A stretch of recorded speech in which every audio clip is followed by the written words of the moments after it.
ఇప్పుడు బెండకాయ కానీ బంగాళదుంప కాలీఫ్లవర్ ఇలా అనేక వాటిని కాకరకాయ వీటన్నిటిని డీప్ ఫ్రై చేసి తింటున్నారు చాలామంది.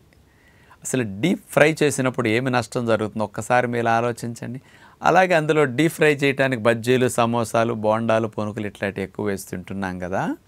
నూనె 260 డిగ్రీలకు వేడికి ఎక్కితే తప్ప మరగదు. ఎక్కువ మంది వాడే ఆయిల్స్ యావరేజ్న 240 నుంచి 260 మధ్యలో ఉంటాయి. అంత వేడికి గురయ్యేసరికి నూనె అంటే 100% ఫ్యాటే.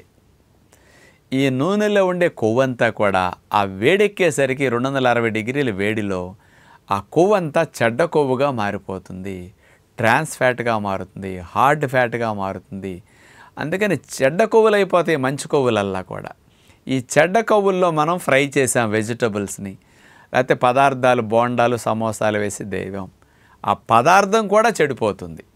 ఆ వేడిలో 260 డిగ్రీల హీట్లో పోషకాలన్నీ నశించటమే కాకుండా మనకు హాని కలిగించే కెమికల్స్ కొన్ని వెళతాయి, ఫ్రీ రాడికల్స్ లాంటివి వెళతాయి, టాక్సిక్